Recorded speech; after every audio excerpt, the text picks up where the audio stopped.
Good evening, afternoon, night, morning, whenever you find a way to watch or listen to this podcast. It's me, Omar Borja, the Burger Popper, and joined once again by my co-host and good friend of the Hardware Pod, Jackson Danner. And I mean, shoot, it's been a while, but we're less than 3 weeks out from the season. I know you've been a busy man too. With some happenings, that happened that happened recently. And also too out here, my wife and I just moved to Oklahoma. So just eventful off season for both of us. But Jackson, how's everything going?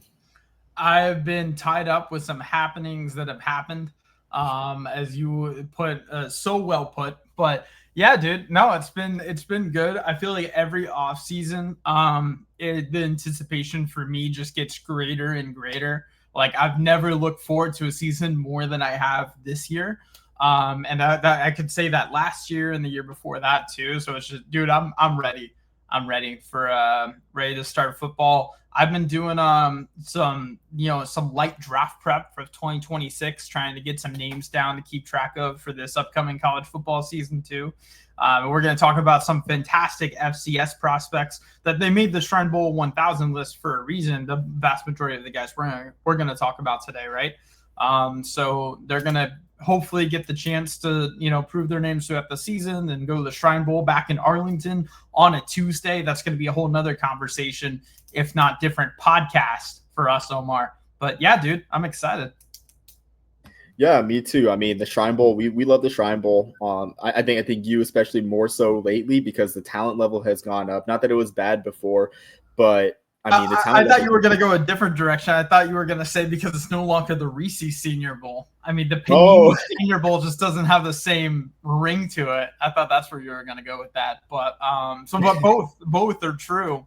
So, I mean, I don't know. Paninis make me hungry just like Reese's Pieces, but I'm but told it's not that between type of that and panini. like Jim Nagy moved out closer to you in Oklahoma as the director of personnel over there in Norman. So Oh, like, wow. I didn't know that.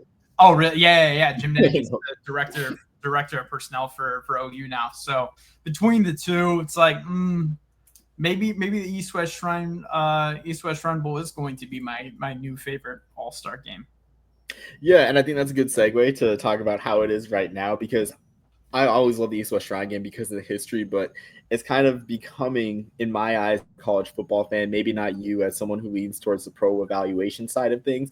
It's kind of losing its luster because after going to AT&T Stadium, the home of the Cowboys last year, the East West Shrine game will return to the Ford Center at the Star. I usually just call it the Cowboys practice facility, but I decided I should probably use the correct name, honestly, out of respect for the venue and for the organization. But it's moving to the Ford Center at the Star. Only seats 12,000, and it probably won't even sell out, to be honest with you. And like you said, Jackson, it's on a Tuesday. It's on a Tuesday night this year. It's not Thursday night football. It's probably still on NFL Network, but again, like you said with the Tuesday night discussion, this can also be another discussion for another podcast about ESPN purchasing NFL Network. So it's like a very confusing time for, I guess, the NFL and also these All-Star games too.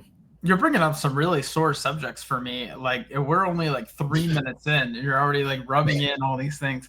No, yeah, no, that'll be interesting. So I didn't get a chance to see. Is it still on Senior Bowl week, or is it the week after? Or do we know? Okay, so I know it's January 27th. I just don't know when the Senior Bowl is. I'm I pretty think sure that's the Tuesday of Senior Bowl week because you're going to have GMs. I mean, from an evaluation perspective, the practices are more important than the game, right? yeah. So you're going to have pretty much every GM out there in Mobile versus Arlington for that. So no, but then you have practice the week before now that maybe you can do. Since the game's on Tuesday, I assume they're not getting there on like a Saturday, right? They're probably going to be practicing the entire week before, just about. So I like it for that move if they can have more decision makers in the league actually there in Arlington for you. Just go to Arlington. I mean, it's a short flight just down to Mobile. So Yeah, so I think that's a good point you mentioned just about evaluators part, and maybe the NFL had a hand in kind of convincing the Shrine Bowl to move to earlier in the week.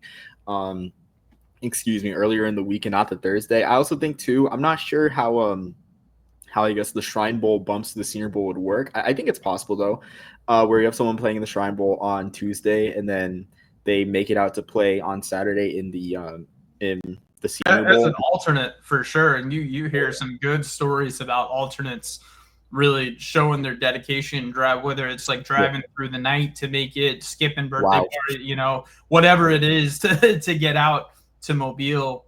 No, it'll be interesting to see. And then we have a new All-Star game, and what is it, the American Bowl? Yep. American Bowl, which is also going to be on NFL Network. That'll be the fourth one that's broadcasted on the league's network, at least for now. So, yeah. No, I like it. This All-Star season is going to be interesting. I wish we still had the Hula Bowl, but I mean, we still do. Nothing's official yet. They're still planning for another game, but it's very, very iffy and in the air.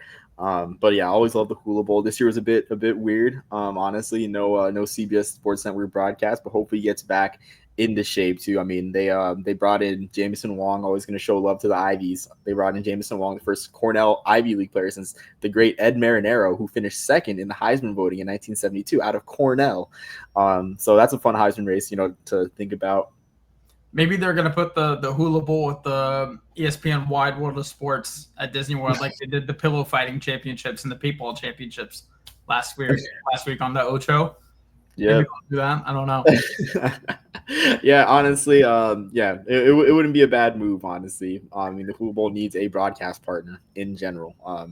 But with that, I guess without further ado, I guess we can get started with our Shrine Bowl 1000 discussion. So first, I want to mention a couple of players that were suggested to me from a good friend of mine in our Sunbelt group chat, in the Sunbelt group chat that I'm in at Freud Tuck, with the handles Freud Tuck, but his name, in bold when you see his profile, Tuck Froy.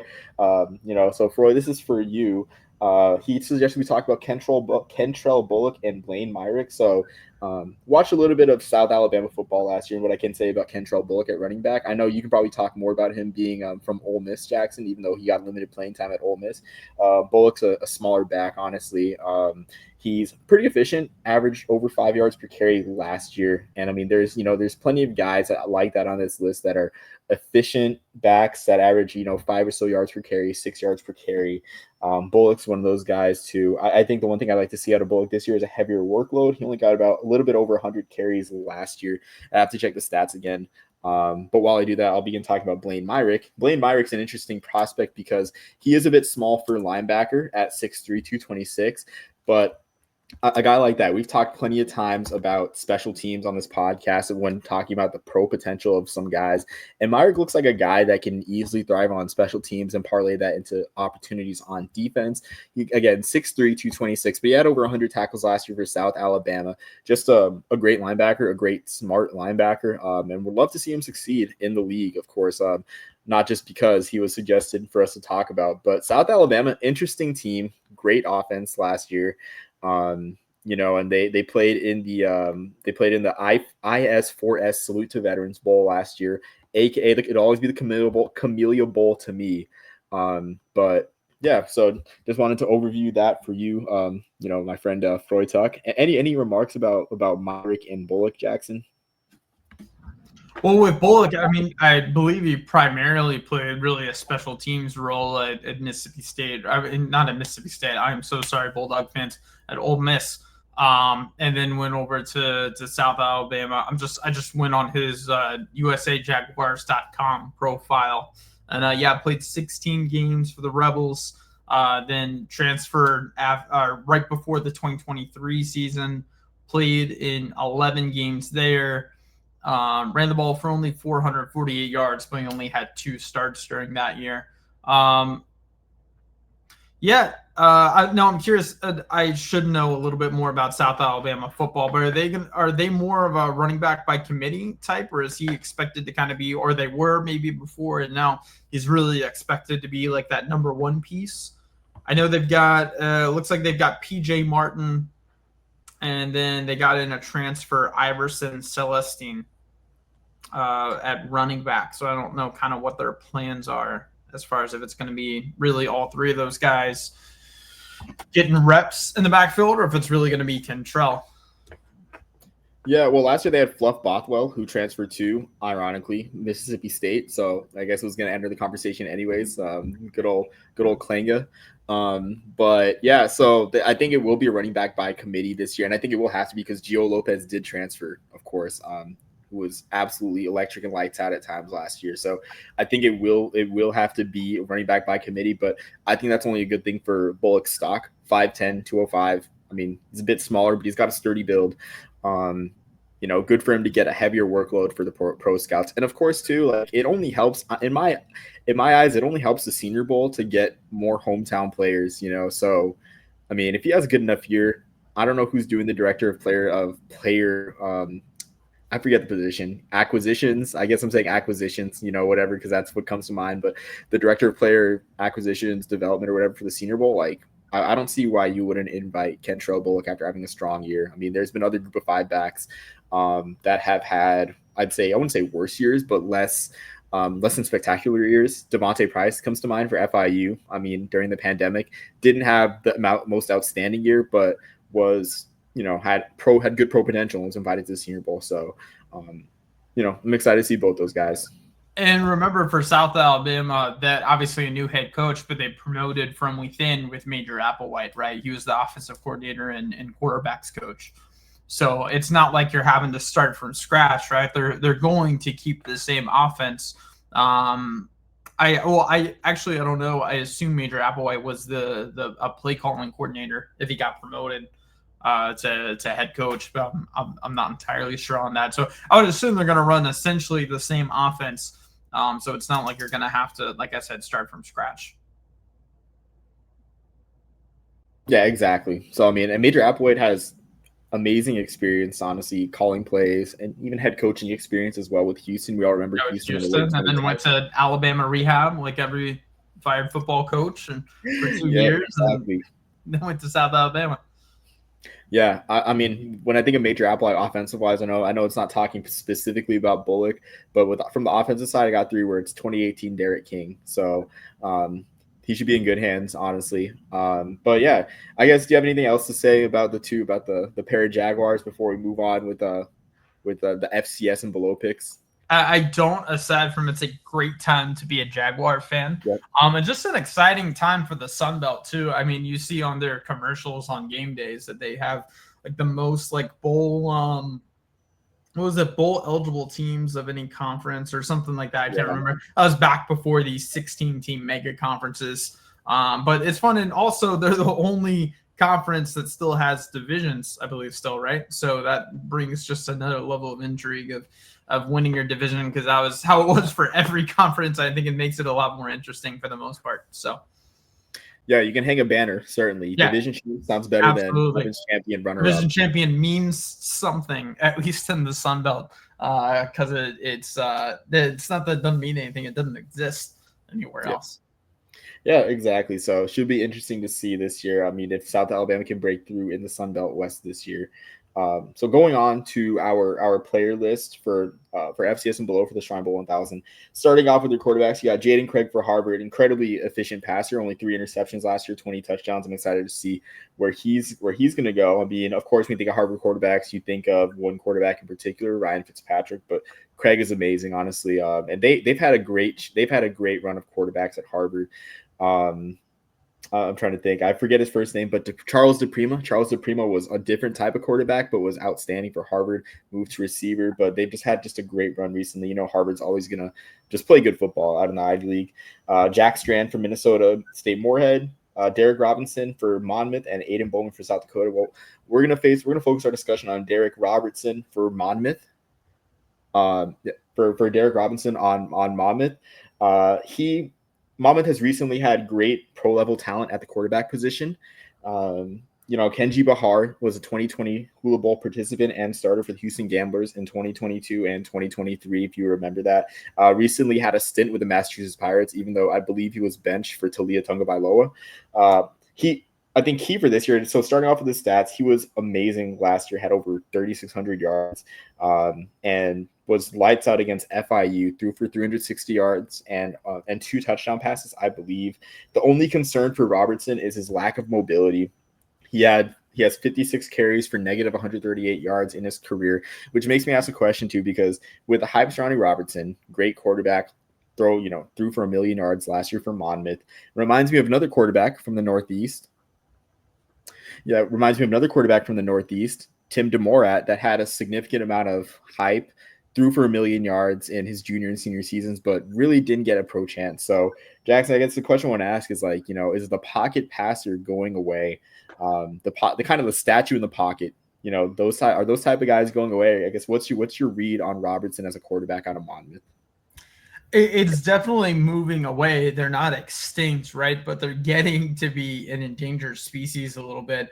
I think mostly because when you have a mobile quarterback, it's a really great equalizer, right? You don't have to have an elite offensive line at that point. And maybe in the era where pocket passers were the norm, it was kind of the exception, like when we were like little kids for the most part, right? The norm was a pocket passer that was a statue. And if you left out of the pocket, that was, whoa, what is this that I'm watching? That was also back when these high school kids, the really elite athletic talent at the lower levels of football, were equally distributed between the defensive line and offensive line. And now all these big, lineman trenches type guys that are built like that, the ones that are elite, they're going to play on defense because edge rusher is the second most important position in football, and you can make a bigger impact there. They're not going to the offensive line. And so I think it's partially out of necessity. Just if you look at the grand trend of the sport, it's become a little bit more necessary to have more mobile guys than not. But it's certainly not extinct yet, and you can have success with them. It's just a matter of time, though, before pretty much everyone is going to be scrambling to some degree, right? I think of for my team, and obviously, if you're new to the show, I'm a Texas Tech grad, but all my family, for the most part, went to the University of Florida. So I think of Florida's success with Kyle Trask, who I think everyone would consider pretty much a true pocket passer, right? Like you can have it. He set all kinds of, records and had the highs for most part, got robbed of the Heisman that year. But Mac Jones was also a finalist and also sort of a pocket passer. But like there are guys that have that kind of success, but it's not necessarily, it's usually with elite talent around them, and that's generally what you have to have. Yeah, I think that's a good point too about having the elite talent, the good receiving core, and everything. I think one thing to note too with Robertson from a statistical perspective this year, Monmouth avoids playing Rhode Island this year. Rhode Island being the preseason favorite out of the CAA and having one of the best defenses in the FCS, allowing only 16 points per game, and Rhode Island's led by a potential Buck Buchanan finalist. Excuse me, a Buck Buchanan finalist in 2023, I believe, and Buck Buchanan finalist or watch list candidate this year, AJ Pena.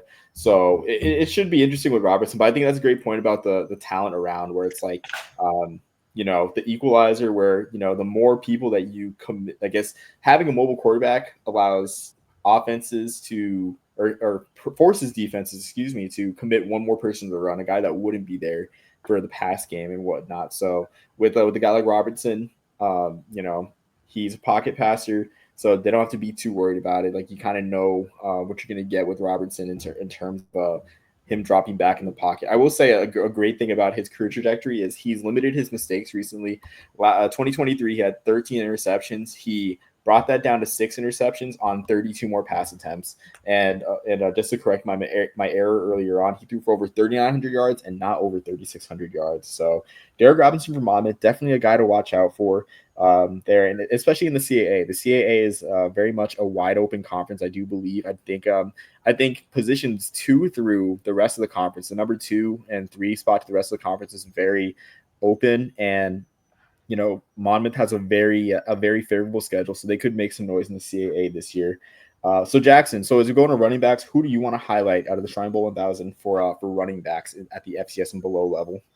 This was a pretty easy choice for me. I'm going to go with Eli Gilman, the running back from Montana. He's had 28 touchdowns in what's basically 2 years of play. But I didn't come here to read you off a stat sheet, although I could do that all day with Eli. He really has deceiving elusiveness is my favorite thing about him. His speed doesn't jump off the screen, but he's been clocked at hitting 20 plus miles per hour on some house calls that he's had during the season. Some other plays where like he doesn't look like he has the speed to kind of beat the secondary if he does get to that second level, but then he just takes like the perfect angle and beats a free safety and ends up taking to the house. He also shows great patience in short distance situations. There are a couple, whether it's read options or just a halfback draw where it's on the goal line and there's nothing really there and just kind of sits there almost like Le'Veon Bell and then finds the hole and goes through with it. And he can run over guys even without a crazy head start, which is awesome too. And he plays smart. Omar, I sent you a highlight of just from a sideline angle of a touchdown run that he had where he starts off with the ball in his left hand and he starts running along the right sideline. And he switches the ball to his right arm, just like little stuff like that you don't see guys always think of. It's something instinctual to think of that like in the moment. So Eli Gilman, man, Montana already has a heck of an offense, and he's played a huge part in that. Yeah, and it's funny you mentioned Eli Gilman because of course Adam Jones, excuse me, is going to be stealing a bunch of headlines all the way across the state in Bozeman for Montana State, who is probably is a mostly everyone's favorite in the top 5. They're definitely a top 5 team in most people's polls and out in the FCS.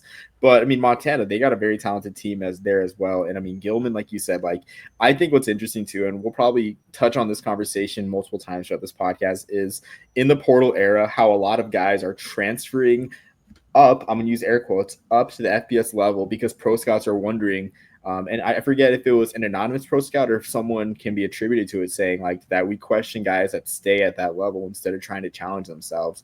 So in the big sky, it's about as good as you can get in terms of a physicality standpoint and talent perspective.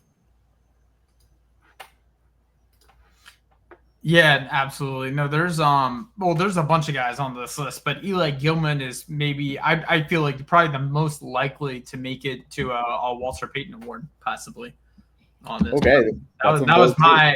I'm not saying that he's going to win it. We all know that it's not necessarily a running back award always, but he jumped out to me as maybe the most likely for that. But you've got a guy you want to talk about too, so I'll let you go to him. Yeah, absolutely. So with Norfolk State, I mean, there's plenty of preseason hype, and I'm not just saying that because Michael Vick is coach, former Atlanta Legends offensive coordinator, Michael Vick, that is. I'm just kidding. I mean, we all know that's not what Michael Vick's known for. But Michael Vick, there's a ton of hype out of Norfolk State in year 1. And a lot of you, though, were probably watching Norfolk State in week 0, not because of the outfit that one Dawson Odoms put out. Let's see if I can get the glare. Who I call that the Dawson Odoms date night outfit. Yellow shirt, black vest. I know I got the glare kind of tilting it, but if you can see that, man, it's not Mr. Odoms' best fit. Great coach, though. But Kevin King in the MEAC SWAC Challenge last year ran for 146 yards on 14 carries. And I remember watching that game. He had a pair of touchdowns, including an electric, I think, 82-yard touchdown. I remember watching that game wondering why they weren't giving Kevin King the ball more that game. This year, Kevin King is on the Shrine Bowl 1000.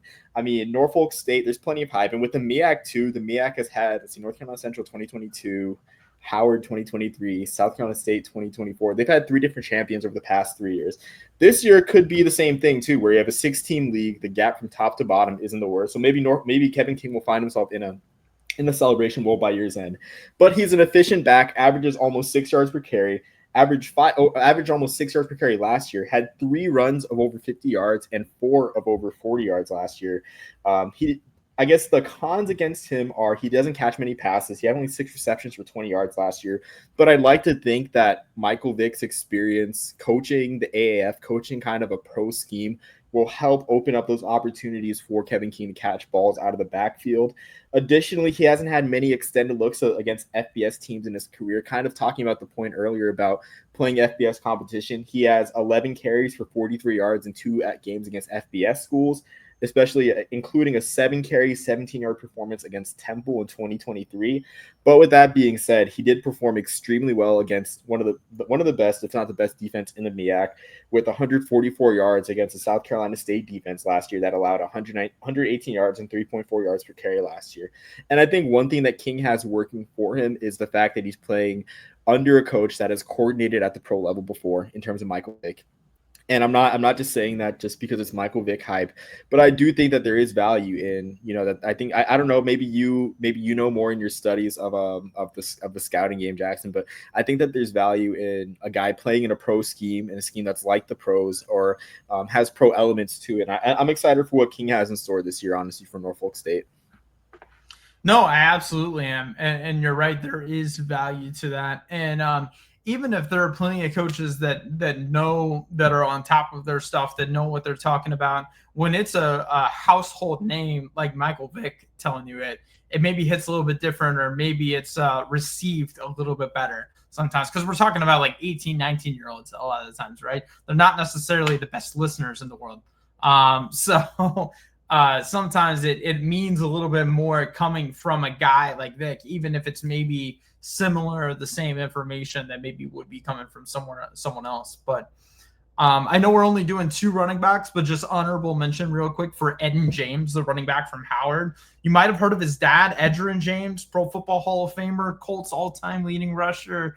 Edgerrin James, man, you mentioned competition against Power 4 opponents, or maybe not the best resume for Kevin King. There's a clip of Edgerrin James like running through multiple Northwestern defenders, and I know that it's Northwestern and maybe not the best of the Big Ten, but it still means something when you're a kid from Howard and running through guys in a Big Ten school, right? He finished 7th in the MEAC for rushing while sharing the backfield with Jarrett Hunter last year. So exciting times. Howard has a few players on this list, so it's going to be a really fun season to watch for Howard football. Yeah, and one honorable mention, I had Monty Quinn for Curry College. I mean, I just want to mention the insane stats. He has had 1,600 rushing yards 3 straight years. I mean, they only played 10-game seasons, so that's 160 yards per game in 3 straight seasons. I mean, last year he ran for 381 yards in a game. In one game. In one game. It's insane. Yeah. And remember, it's a shorter season when you go to that level of football. So he was averaging 161 rush yards a game. Not that in a 16-game season, 1,600 rush yards wouldn't be impressive, but it's not like he had like 3 rounds of the college football playoff. Like he only played 11 games? Maybe I'm not familiar, but it's not like he was playing, almost 20 games like you do in the FBS sometimes if you're elite. So. Yeah, I mean, Quinn, too. Also, he returned kicks. Also, he had 16 kick returns for 477 yards and a touchdown his freshman year.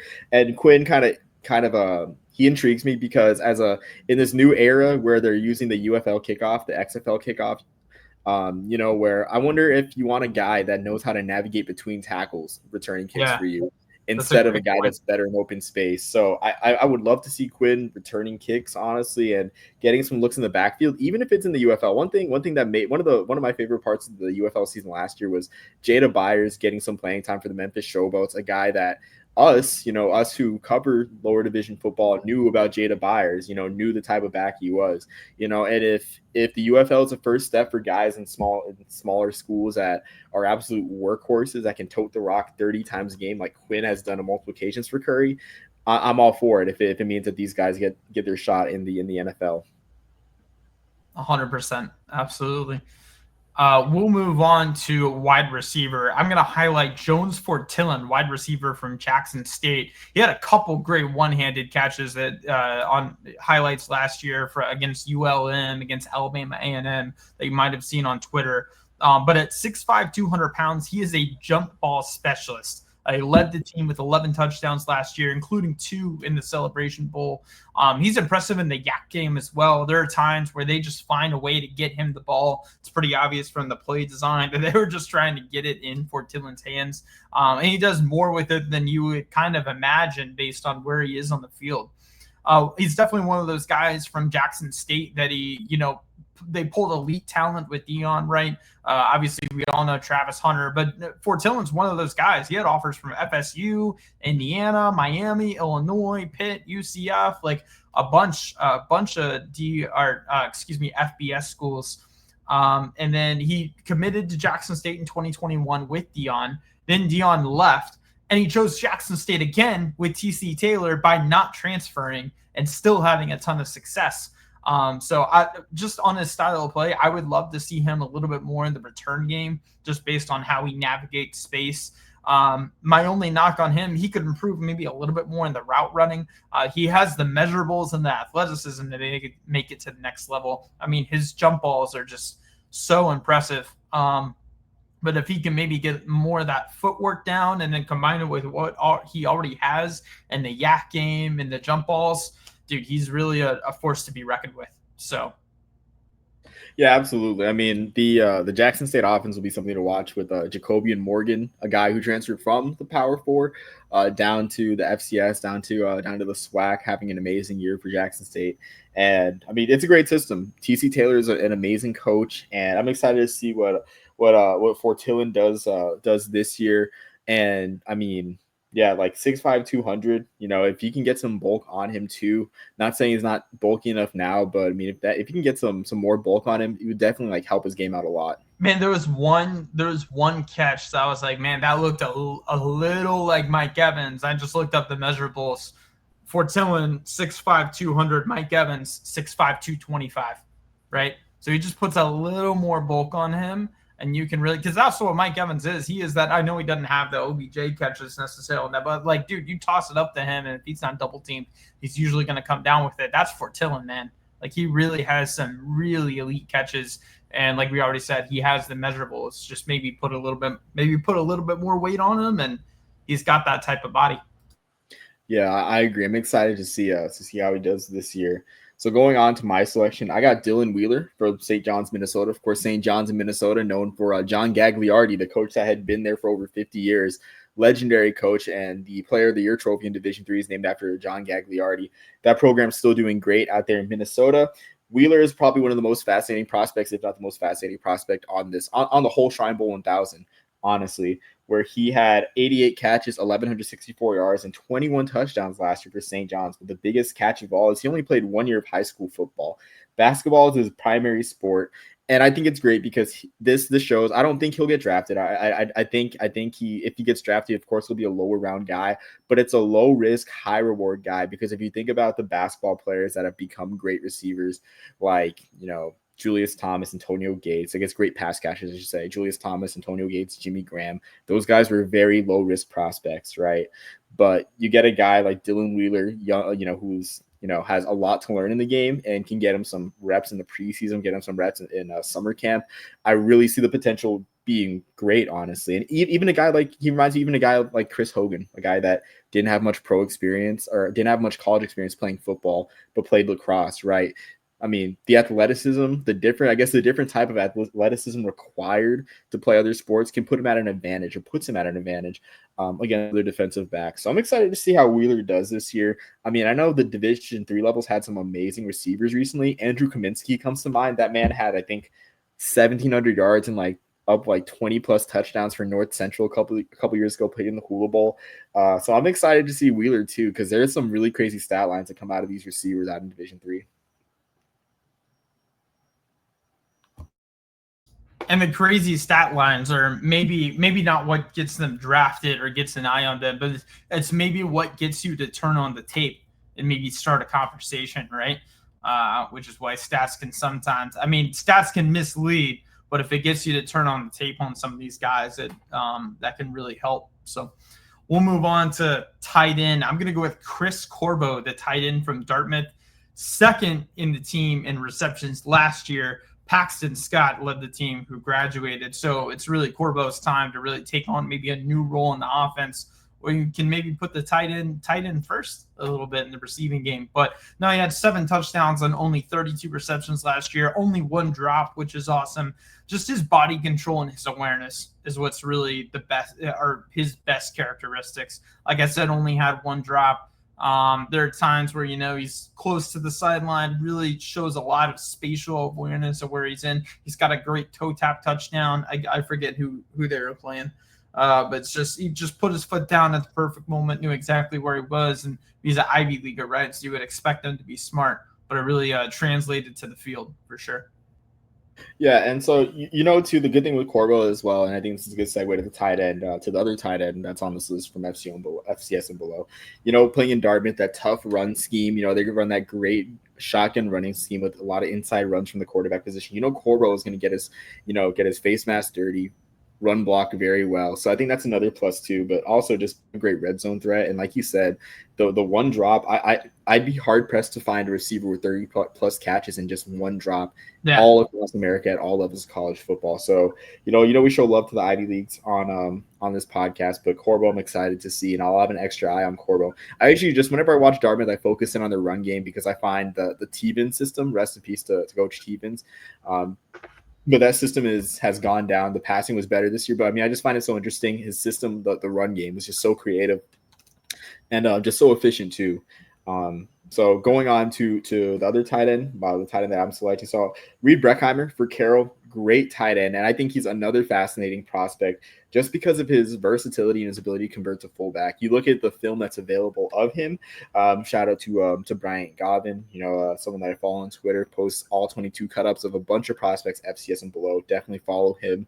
I believe it's B Godwin 23. I'll put the link below in this podcast. But Breckenheimer has film at H-back. He has film at tight end. He has film between the tackles being lined up as a fullback / H-back hybrid. He can run the ball, had 176 yards and 32 carries and 5 touchdowns last year. He can catch the ball at an efficient clip, 36 catches for 476 yards and 3 touchdowns. Very vicious blocker too, honestly. Like, he will put you into the ground. But the thing is too, with a guy like this that can fit into fullback, and we saw it with guys like Xander Horvath, guys like Clint Ratkovich, is where exactly are these guys going to fit in? Like, which franchise is going to take a guy that plays fullback, that plays that H-back position? But I think, if there is a team for Reed Breckheimer, he will not disappoint them just because of his versatility and what he's just able to give from not just a blocking perspective, but from a pass catching and even running perspective too. So Breckheimer, hopefully he makes, and I hope he gets some looks at fullback if he does make the East-West Shrine Bowl. Absolutely. No, I hope so.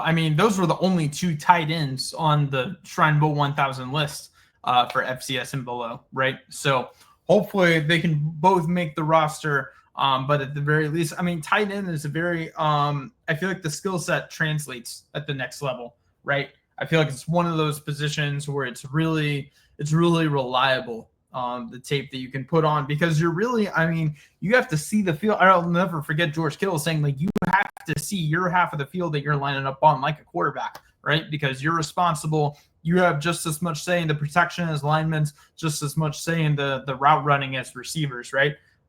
So yeah, hopefully you can really see these guys pop off this year and get a shot in the Shrine Bowl. So we'll move on to offensive linemen. I'll start with offensive tackle.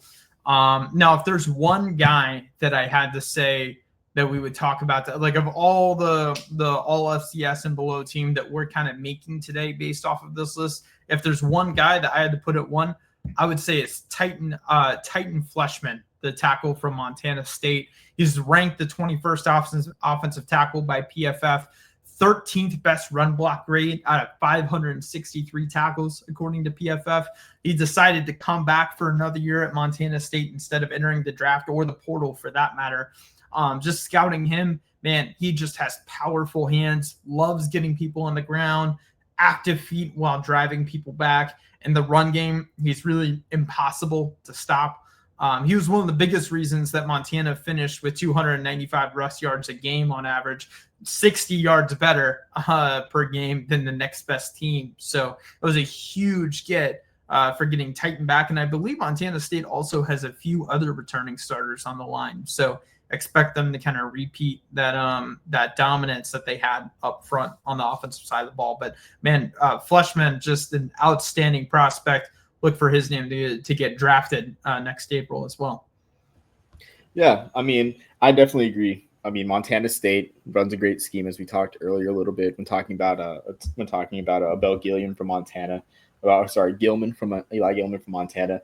Fleischman, just a great scheme that they run. Great run blocker, like you said. And I think it's interesting too in terms of the Big Sky, where the competition level is there. It's just interesting to see like how high he'll be drafted, because there's no question I believe that he will be drafted, honestly.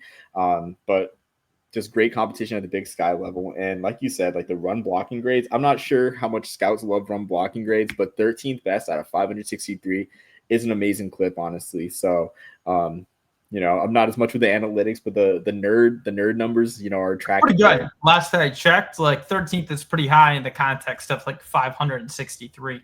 So he's doing something right to get that. Yeah. Yeah, exactly. So for my lineman, I got Brune on Wuzar. I believe I'm pronouncing that correctly. I hope I am at least. He's a whopping 6'8", 320 pounds, and Virginia State ran for over 200 yards on 5 occasions last year. On Wuzar made second team All CIAA, and the interesting thing about Onwuzar is he is from Nigeria, right? And kind of like excuse me, kind of like Wheeler for St. John's, just a guy that was a late bloomer to the game of football, a guy that's a very low risk, high reward prospect if he can develop over time. So my question though that I posed before the podcast is, with how big Onwuzar is, 6'8", 320, I guess, from what you've seen, how much do the scouts like, height, like a guy that's honestly just a huge tower at the tackle position?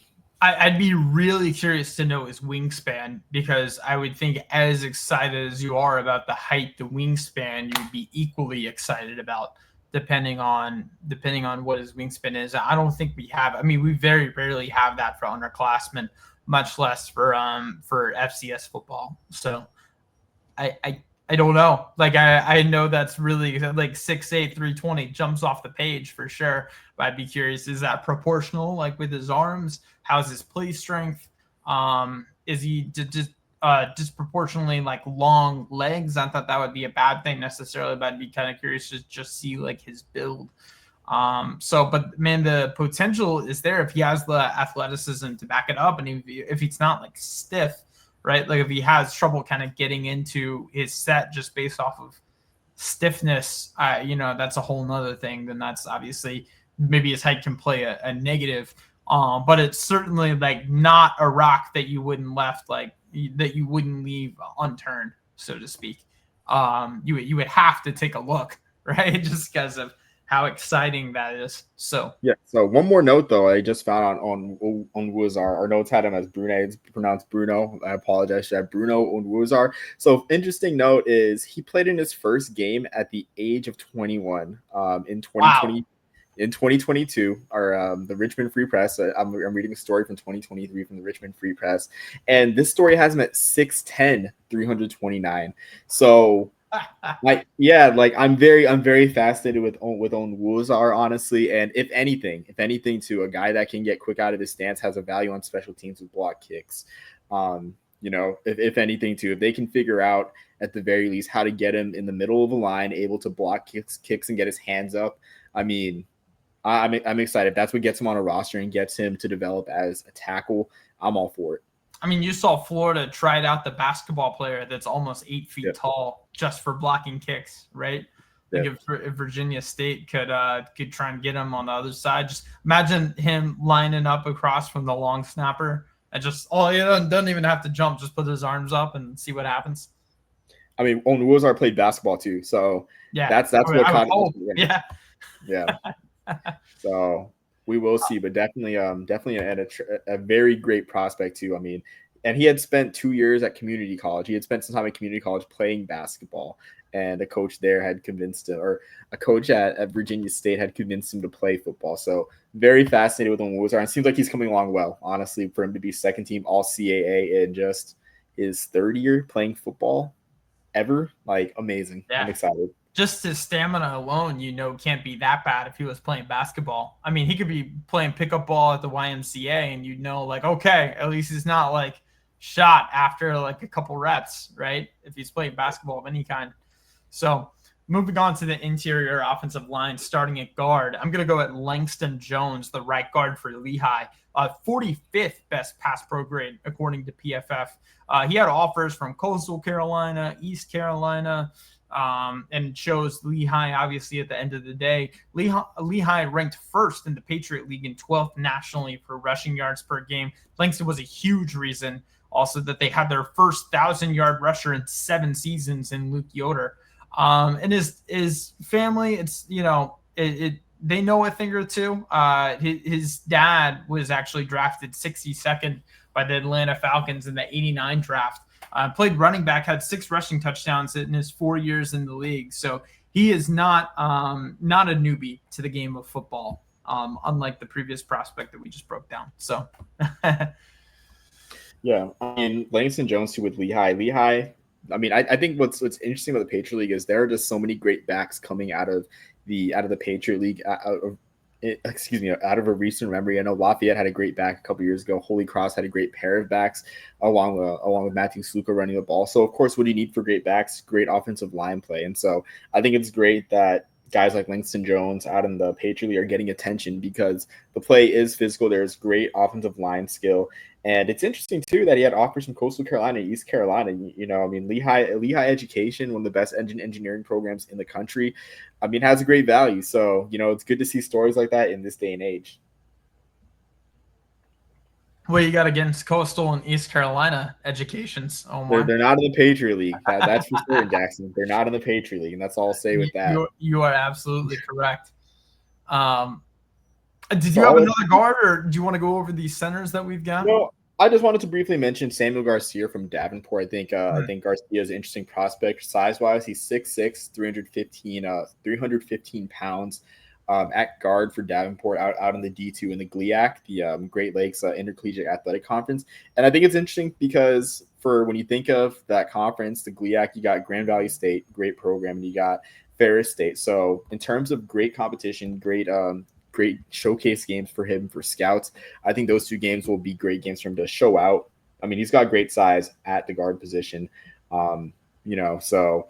And I would like to think, too, that there has to be a great mix of size and speed from the guard position in terms of just pulling guys with guys that pull on run plays. So I'm definitely going to be on the watch for more Samuel Garcia film for Davenport. And I think he's, in terms of competition perspective at the Division II level, I think the GLIAC's a great place for him to thrive or not thrive, but shine in front of the pro prospects this year.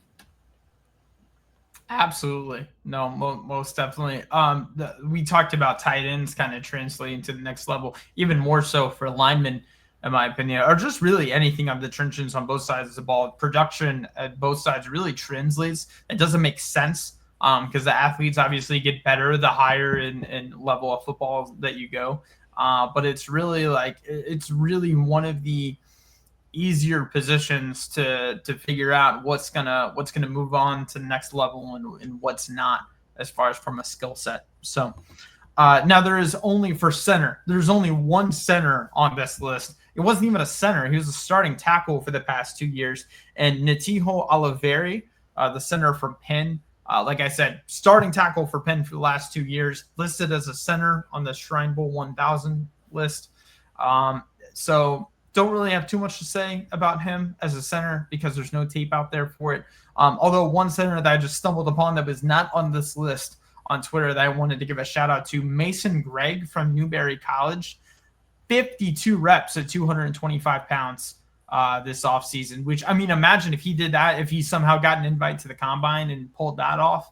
I mean, my gosh, like that would be all anyone talked about until actual draft night. So just for that alone, like that's all I need to say. I don't know anything else about Mason Gregg, and I hope he has a fantastic season for Newberry College football. But 52 reps at 225 pounds, I'd imagine like just run it up the A-gap every single time. And this guy's clearly not going to get tired from shoving people down the field. So, yeah, I haven't done 52 reps of 225 in my life, honestly. So, really, I haven't either. That's something we had in common. I had no idea, Omar. Wow.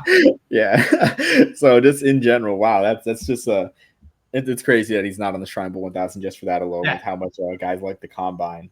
So going on to cornerback, we're on to the defense now. So we're going to start off at cornerback.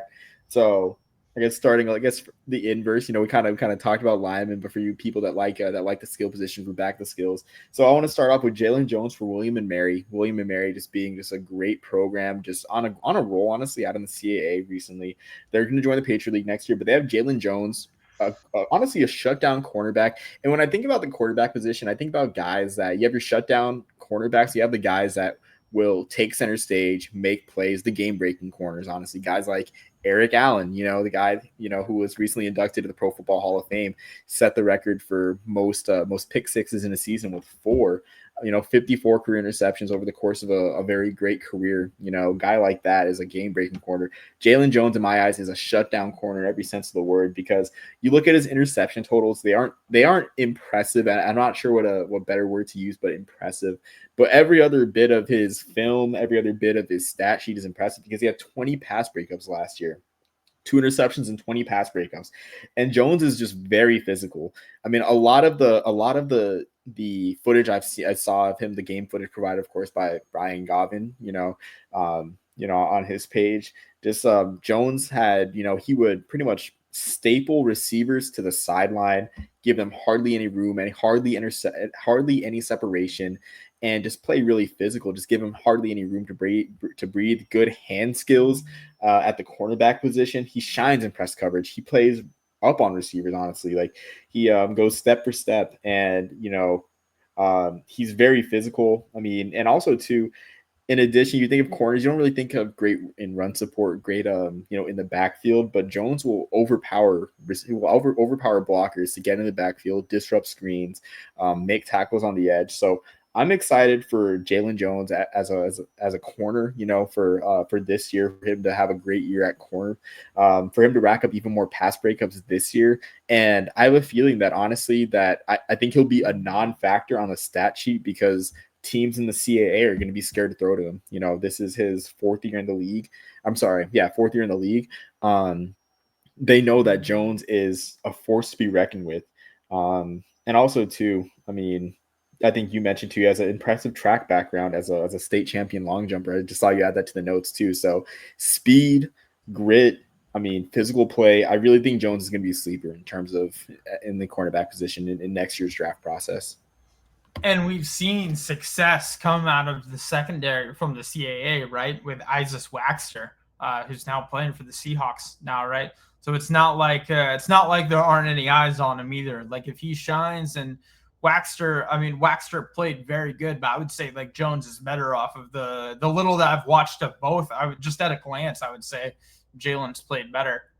So no, hopefully he does get that shot. And yeah, once I saw that he had a track background, I mean, you know me, when I love these guys that play sports before football, and you can really see how it helps their game. Track is probably first on the list, or maybe tied first with basketball, as far as how it translates to football. So especially at that position. So I'm going to go the corner that I'm going to highlight is Charles Demings, a wide corner from Stephen F. Austin. 6'1", 185 pounds. He was second team All Southland Conference in 2024. On 43 targets, he had 19 tackles, 2 picks, and 10 PBUs. Only allowed 18 receptions, which is pretty darn good to hold a quarterback to under 50% when targeted. He really shines in press coverage, though. To do that, you have to have some serious speed and great ball tracking, and he checks both those boxes phenomenally. I have not seen him in zone too much, but where I have, he's made some great reads just in the backfield, of whether it's a little swing pass to the back or just in the run game in general. And he has eyes kind of on the quarterback already. He really, really shines, and even though he's a wide corner, isn't afraid to get into the action in the middle. So Charles Demings is another name to look out for. Yeah, and that's a great point too with CNF Austin playing in the past Happy Southland Conference. I know that he is going to be tested against UIW. This I have to check they play UIW, because the Southland has ballooned. But like you said, I'll look it up right now. Okay, all right.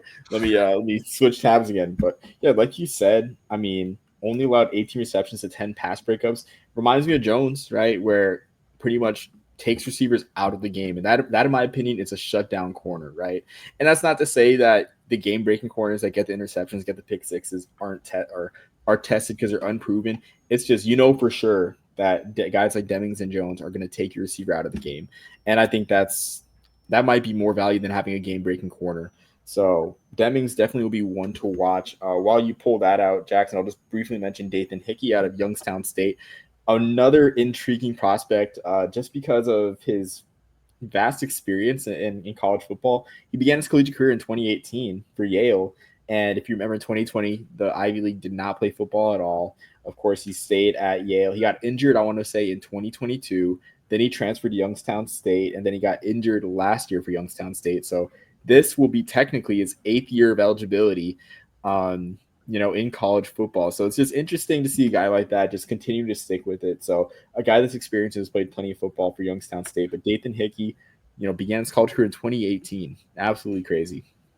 So not only do they play in Incarnate Word, they open up the season at Houston against Donovan Oh, Smith coming yep. back with quarterback. So he's going to have two pretty decent tests on his resume, hopefully as a positive after the season ends. So yeah, they play at Houston week 1, and then they play at Incarnate Word October 4th.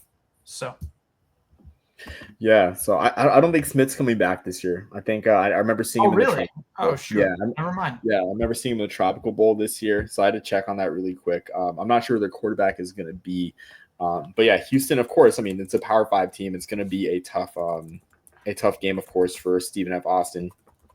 Let me look that up right now.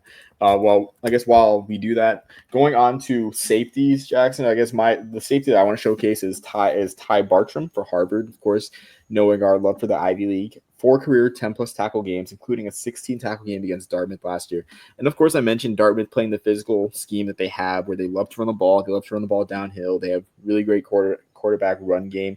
Bartram showed a lot of toughness, of course. He's just a hard-nosed safety, a guy that I can see breaking in on special teams, a guy with reckless abandon, just getting in there, making plays on special teams, a guy like, I feel like a lot of teams have those special teams guys that they remember like in their heart of hearts. I know Eagles fans are mourning the loss of Brian Brayman recently, the late great Brian Brayman, but a guy like that, a guy that, can become kind of a folk hero, a fan favorite, laying his body on the line.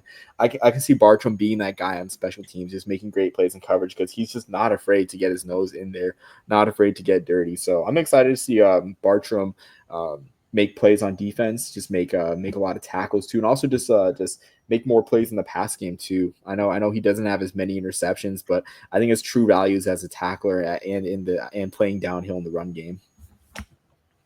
For my safety, and the only other one that made the Shrine Bowl 1000 list at FCS and below, Rex Connors, the box safety, sometimes slot corner for UC Davis, already named Big Sky Conference preseason MVP for defense this preseason. He's a box safety that really shines with his intelligence, has good eyes for the backfield, whether it's for run stops on the or the screen game. They actually got a pick 6 off of a screen last year. In 2024, played, like I said, 416 snaps at safety, 212 at slot corner, and then he had 115 total tackles, a UC Davis record, which is just insane. 2 picks, 3 pass breakups, only 9% missed tackles, and he improved as he got later on into the year. That percentage is just less and less as you look towards the last 4 games of the year. I think he had maybe a little short of 20 tackles and 1 missed tackle, if I remember right. It was a really good ratio, especially towards the end. So Rex Connors and UC Davis, great year last year. Hopefully they can repeat it with a pretty good defense. Yeah, I think it's interesting, seeing the hybrid, a guy like him being a slot corner, / a hybrid safety, where I really feel like we're seeing that more nowadays, with a lot of teams more frequently using nickel packages. So I kind of feel like too that I feel like a guy has more value playing in the slot in college and building up more versatility in the defensive backfield, so they could adjust more to the pro game in that way. Just showing that they can just fill a variety of positions because the lines are blurring with the defensive back positions. I feel like I don't know if that's something you notice more as an NFL watcher. I don't really watch as much NFL. Absolutely. No, it definitely is. That line is getting blurred. And I think about if there's a slot corner that's maybe really good at hiding what he does or what he's going to do on a play. Maybe do you think, if assuming the skill set translates, maybe do you think about kicking him back to safety? Because the safety, that is the window into the soul of the defense, right?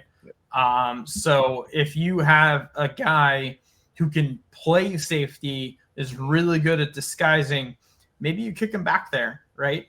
And so I haven't watched enough of Rex Connors to really know if that's his specialty, but clearly good enough, right, to kind of have the stats that he does. So yeah, no, that line is gonna, just as a Tampa Bay fan, I see Tyke Smith, right?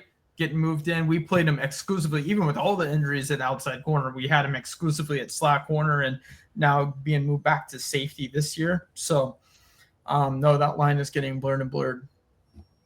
Yeah, so it's just interesting to me, honestly, because we talk about guys like Jones, just wide corners, and that's your typical corner. But a guy that can move around in the defensive backfield is just as much as worth his weight as a great wide corner that can guard. And also, they share so much in common in that it's not only like a plus like it is for maybe wide corners, it's a necessity for them to get involved in the run game for safeties and slot corners. Just one more thing that maybe they have more in common than even a slot corner and an outside corner does. I mean, they really do.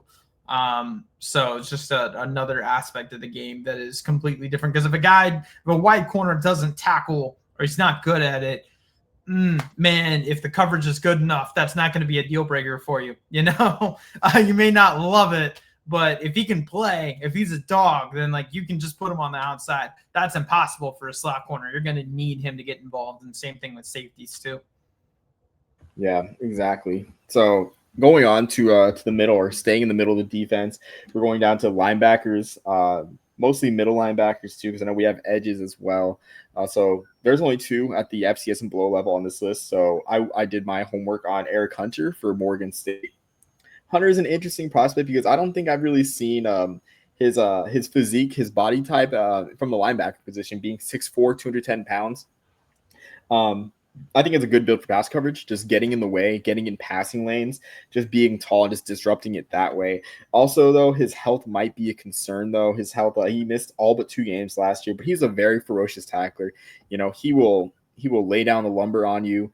The interesting thing as well too, with the pass coverage note, he has 8 career pass breakouts, but also too from a perspective, just looking at someone that just analyzes teams, I guess, for their makeup, not as much as a talent perspective guy. But the Morgan State defense has been lights out the past couple of years. They allowed 21 points per game last year in 2023. In 2024, they took a bit of a step back and allowed 23.3 points per game. Not to say that they were bad, but I think it's interesting because you see with how good Morgan State's defense is, you got a guy like Eric Hunter, quarterback in the defense from the middle linebacker position. I think that really says a lot about his football IQ, about his ability and his leadership to manage just a great defense, manage a defense like Morgan State's that's been great with such great competition in league. I think in 2023, I know that they played North Carolina Central when they had Davius Richard having that lights out year, but they almost shut down North Carolina State or North Carolina Central, if I'm not mistaken, in that 2023 game. So, I mean, Eric Hunter is just a great, I guess, game manager at the linebacking position, just a great at disrupting passing lanes too with his size. And seeing point that, yeah, they only allowed 16 points to that standout North Carolina Central team in 2023. So I'm excited for Eric Hunter. I hope he stays healthy this year, though, because missing all but 2 games last year was really, really tragic. And he might just be the piece that's missing from Morgan State to finally make a Celebration Bowl. For the other linebacker that was on this list, this is going to shock you, Omar, but North Dakota State actually has a really good linebacker this year. I mean, I know that they've won 10 out of the last 14 championships. I know that they put out guys like Jabril Cox at linebacker. But no, they've got a guy named Logan Kopp who was actually really good. He was their leading tackler with 73 tackles in 2024, 8.5 of those being tackles for loss. And then he also had 3 picks, including a pick 6, just to have the cherry on top. If you're looking for a good long read, just Google his career accolades. It's the length of an essay for every award that he's either been a finalist for or won. He's the leader of a strong linebacker room that includes Donovan Woolen and Nate Stalling. And he's really the leader of that Bison linebacker room. So no, it's going to be really cool to see what Logan Kopp does this year. Yeah, I know. I mean, of course, like front 7 play, and line play is synonymous with North Dakota State. So yeah, it's funny too, and it's just great too. I think like the leadership perspective you mentioned with the strong linebacking room. I think that also with linebacker, you want a guy that can lead a defense, right? A guy that communicate. Communicate. Yeah, that's the word. I guess that's the word I was missing this whole time. Communicate. So with Kopp and Hunter, I mean, those guys are just great guys to have on this list. So I mean, and especially with Cobb too. I do feel like Cobb gets guys like Cobb, the linebackers get overshadowed by North Dakota State's lineman production when there's just such great productivity on defense that they've been able to produce through the years. So hopefully Cobb gets to break through and get some attention and get to the Shrine Bowl. So going out onto the edge for our selection. So I dug into Matt Spatney a little bit, an edge from Lehigh. So he had 11 and a half sacks last year for the Mountain Hawks. I mean, just a great number on a very talented defense, a very talented team in general. Army fans might remember him because he had 5 tackles against Army against their Joe Moore award-winning offensive line. So definitely like a guy that's undersized, playing in the Patriot League. A good accomplishment there to have 5 tackles from the edge position. Very, very great achievement. I think that there's one thing from his game, from looking at his stat sheet and looking a little bit looking a little bit at his play. I just don't know if he impacts the ball too much after release, and I mean just in terms of bat downs. Only has 1 career pass breakup, but there's always time to work on that. There's always time to improve that aspect of the game. But otherwise, Spatty being a good pass rusher, 11 and a half sacks, you can't really I mean. But if there's a height thing, you would also expect that, right? You would take that into account based on how undersized is he? Is he 6 flat? Is he? He's 6'2". He's 6'2". Okay, yeah. So it's not you would take that into account. Maybe hope for more than 1 if he's 6'2", but no, that's not. But I mean, he's getting tackles, which I would rather have personally. Great pass rush skills. Great pass rush skills. 11 and a half sacks. You can't. I would sacrifice that for pass breakups, honestly. But I think that's just one aspect of his game that could grow. But man, what a great pass rusher! So much talent in the Patriot League. We've mentioned the Patriot League so much during this podcast so far. Yeah, no, we absolutely have. It's going to be a great year for that conference. But for my edge rusher, I'm going to go with Noah Miles, the edge rusher from Howard, 6'4", 250 from Tampa, Florida. Actually committed to Howard over FIU. Phil Steele, all FCS first team in 2024, had 35 tackles, 11 and a half tackles for loss, 8 of which were sacks. He said actually in an interview that if he could get mentored by anyone, it would be Nick Bosa, and you can kind of see a little bit of the similarities in play. But man, if you talk about must-watch TV, when he's going to be lined up against Ashton Grable, the tackle from Florida A&M, if it weren't for Titan, the offensive tackle that I mentioned earlier, it probably would have been Austin Grable that I would say next on that list. They're going to play in the Orange Blossom Classic in Week 1 in Hard Rock, actually, as I'm sure you're well familiar with. So, I know with Howard too. Howard's had some great line play. I would think that a guy like him would have practiced against Anim Denkwa, the huge offensive tackle that Howard had a few years ago. I mean, so that in itself too just probably gave him valuable experience in terms of his pass rushing craft. And like you said, with Florida A&M, a lot of talent there on that squad. I mean, that's going to be a high profile game, as it always is, for him to show his stuff. And I think, honestly, I think that the pro scouts have kind of taken Howard more seriously too, as more talent has come there.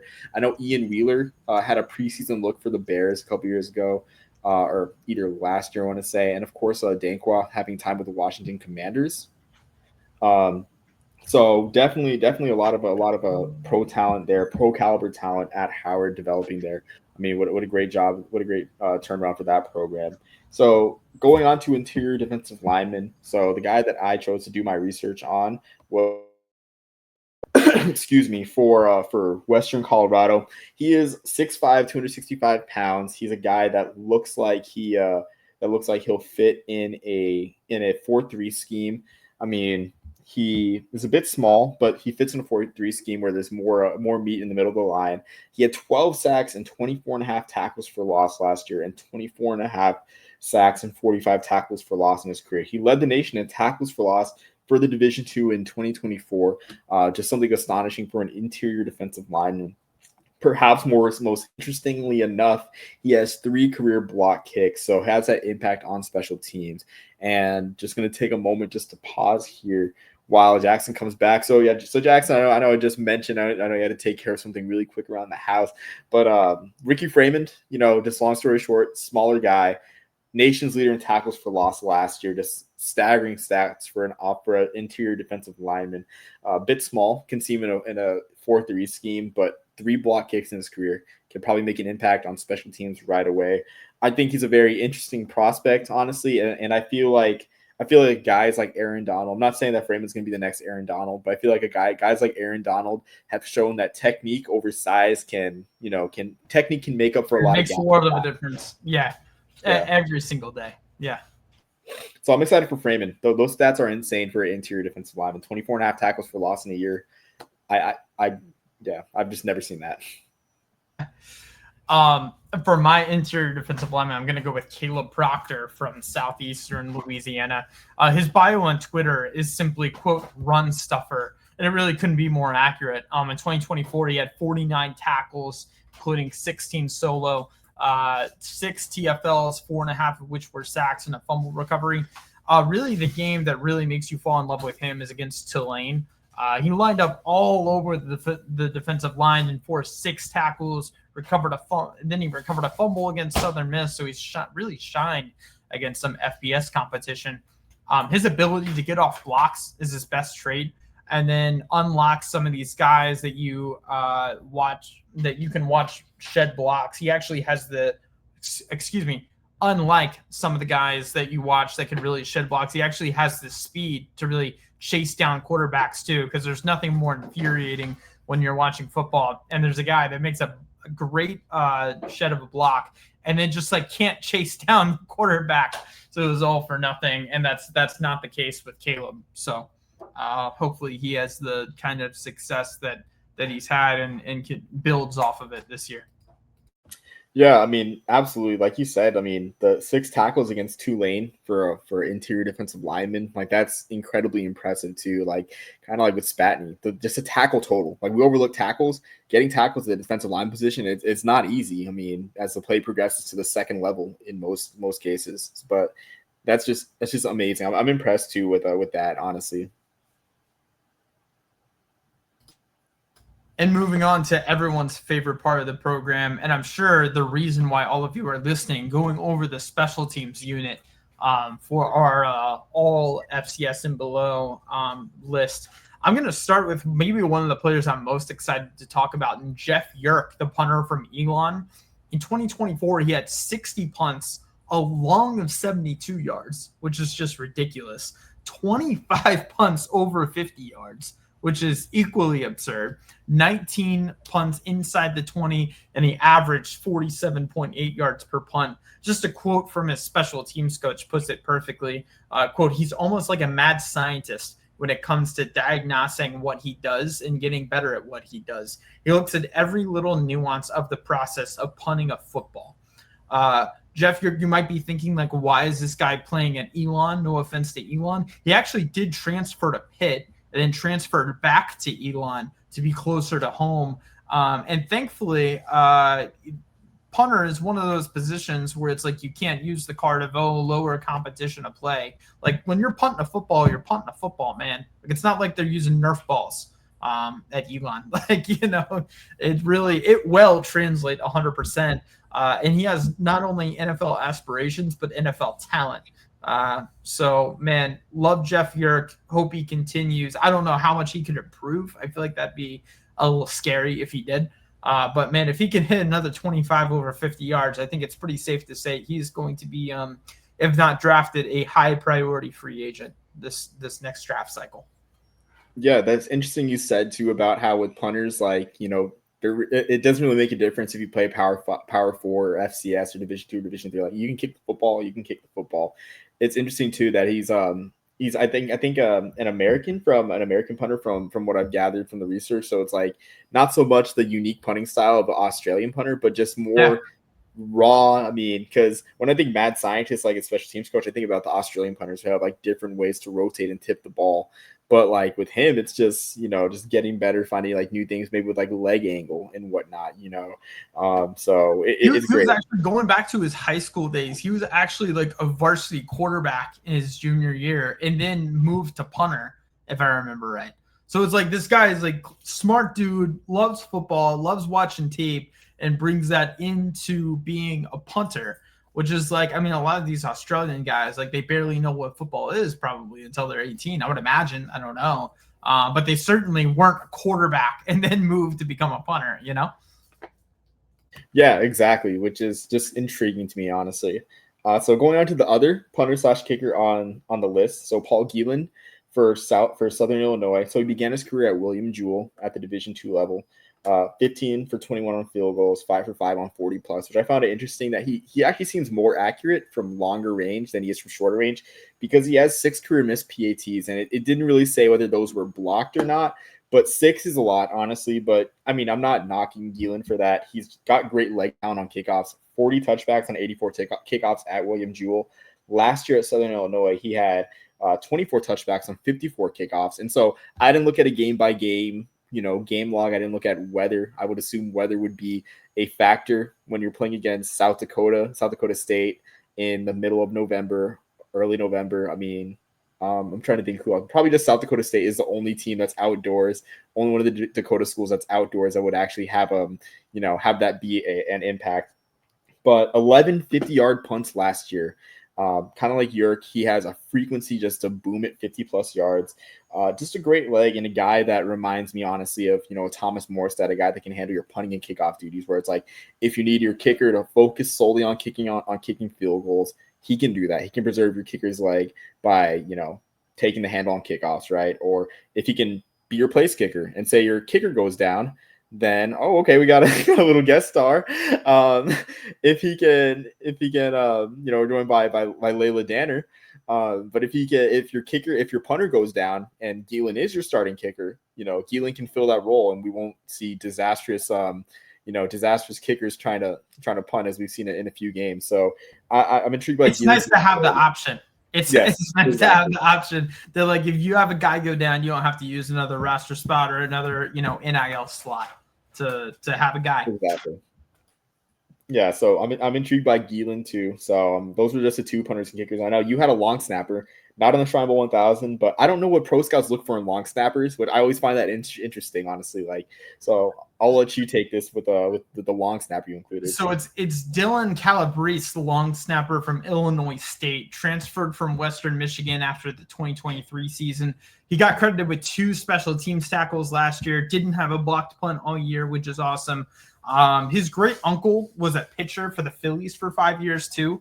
So I guess he has someone in his family that's made a living playing professional sports, primarily with his hands. So Dylan Calabrese, I guess the name to watch out for.